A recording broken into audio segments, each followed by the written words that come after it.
So now I will be tackling about the learners with special gifts and talents. So let's proceed to our given topic. Okay, for our objectives, we have 3 objectives in this topic. The first one is describing the various interpretation of giftedness. So here we will be finding out what are the different interpretations of the word giftedness and talents. And the second one is we are going to explain the technique. These are the typical techniques we are using to assess individuals with gifts and talents. So for our third objective, so we are about to list the characteristic of a person who are gifted and talented according to the 5 dimensions of giftedness. So let's proceed to our first presentation. So here, in my first presentation, it tackles about the definition. So here, it says that the term giftedness or the term gifted and talented means student, children, or a youth who give evidence of high achievement. So merong high achievement yung estudyante, bata o isang kabataan. They are achievement capability in such areas such as intellectual, creativity, artistic, or a leadership capacity, or in a specific academic field. So ibig sabihin, that the word gifted or talented, this person is excelling on the area of creativity, pwedeng artistic, pwedeng iba-ibang part dito, or pwedeng isang lahatan. There are student na merong ganitong talent na they are capable to understand and to excel in this different aspect. Let's proceed to another. Okay, it says here that a theory of intelligence suggests that the 3 main kind of giftedness. So ang intelligence daw, ang theory ng intelligence ay nagsasuggest ng 3 main kinds of giftedness. What are those? Those are analytic, synthetic, and practical. So the first one is the analytic. So the meaning of analytic giftedness is that involves being able to take a problem apart. So to understand the parts of a problem and how they are interrelated, which is a skill typically measured by conventional intelligence tests. So the analytic giftedness, from the word analytic, so parang they're able, these students or this youth, children, or a person with analytic giftedness, it involves being, they're able to make a problem apart. So kaya nilang paghiwa-hiwalayin to understand every part of the problem and kung paano nga ba interrelated, kung paano nga ba nagdudugtong-dugtong ang mga problema na to, so that they will able to understand the real topic or the real problem that they are finding out, right? So next one is number 2, synthetic giftedness, involved insights. So they have insights, intuition, creativity, or adaptiveness at coping, or either coping with novel situation skills that are typically associated with high achievement in the arts and science. So yung synthetic, sabi ko nga sa inyo kanina, it's about the creativity. So sabi dito, they are associated with high achievement in arts and sciences. Okay, so the third part is the practical giftedness. So what are those?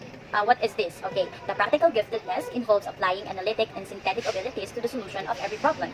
The kind of skills that characterize people who have successful careers. So practical giftedness means that they were applying both the first analytic and the synthetic giftedness. So ibig sabihin, we are putting those 2 first theory giftedness in this third part. So we're applying this, the ability to solution on every problem. So we are using both of this so that we're able to solve the problems in everyday life. The kind of skills that characterize why people have successful careers. So most of successful person is using this practical giftedness in life. So that is about the theory of intelligence. So dapat wise ka talaga, kaya ang word practical. We have to be practical in solving the daily problem so that we could survive in daily activities or something that's going on in your life. So next one is the origin of giftedness. So saan nga ba nanggaling yung giftedness? So it says here that the giftedness isn't something that sets people apart. So it doesn't set them apart in every way from people who are average. So ibig sabihin, even though you are excelling or you're excellent in these ways, it doesn't mean you're being apart from these people who are just average. So instead, it refers to specific valued and unusual talents that people may exhibit during some periods of their lives. Main factors that contribute to giftedness. So sabi nga, it's referring sa specific value ng person and talents nila to exhibit during some periods of their lives. Kasi lahat naman tayo were excelling sa mismong perfect timing para sa atin. So number 1, sabi dito, so these are the origins of giftedness. Pag nga, saan nga ba nanggaling yun? Bakit nga ba ako gifted? Why am I special? Why am I talented? Okay, the first thing here, maybe the reason why is it is genetic. So genetic and other biological factors such as neurological functioning and nutrition. So the word genetic means ibig sabihin namamana siya. Okay, pwedeng yung family mo is magaling sa music.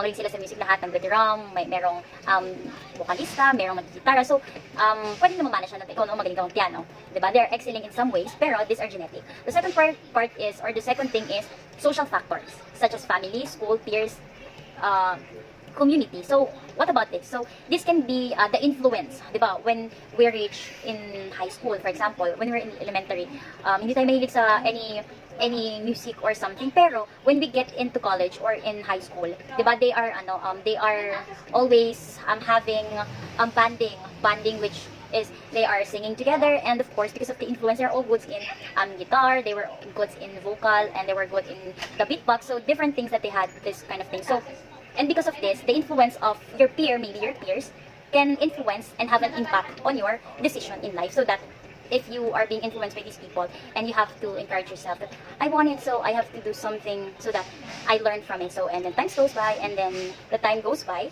no, you have learned how to do it, and since you have mastered it already, you're excelling on it. So, genetic and social factors. That's it. Next is the characteristic. So, what are the characteristics of gifted?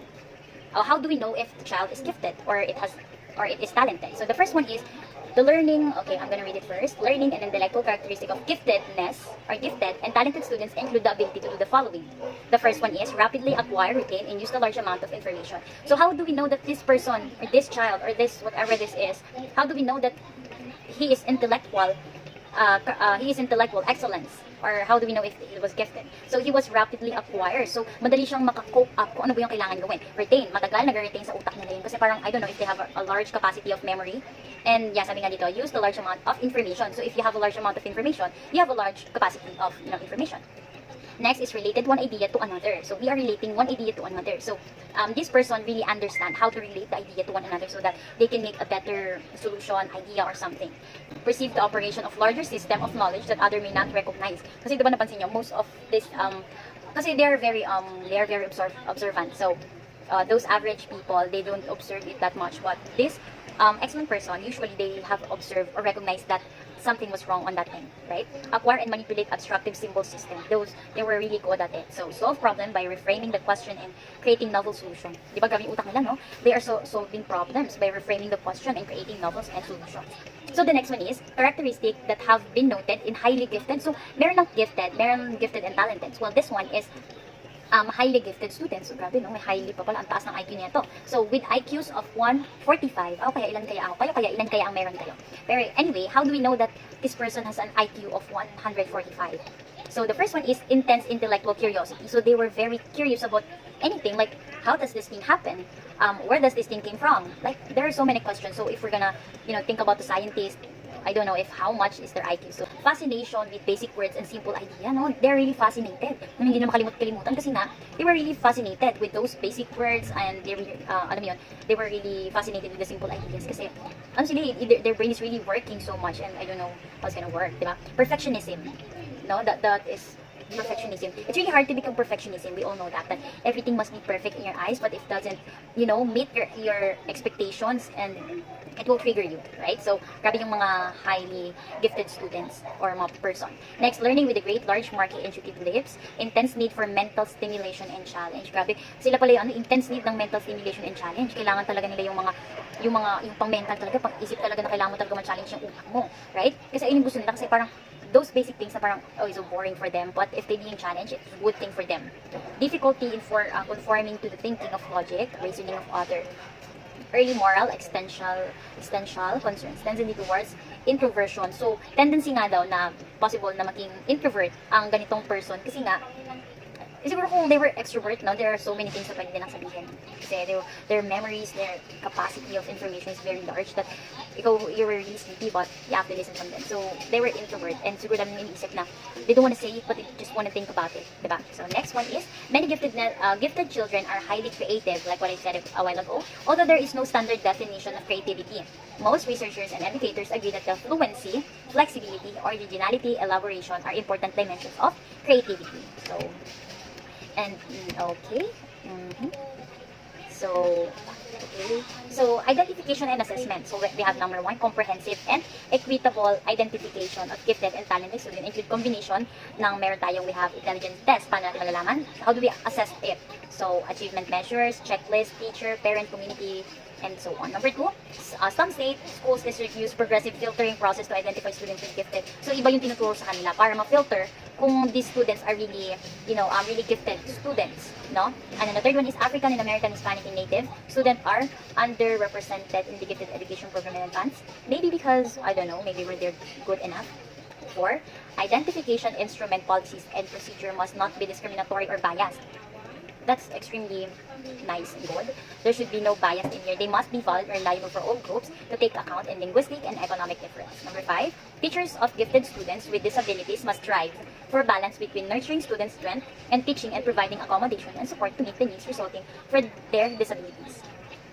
Last, the biggest challenge facing in the field of gifted education is instilling recognition.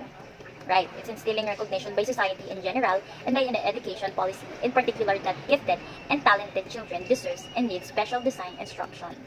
So that's all for my presentation. So I hope you learned something from the learners with giftedness and talented.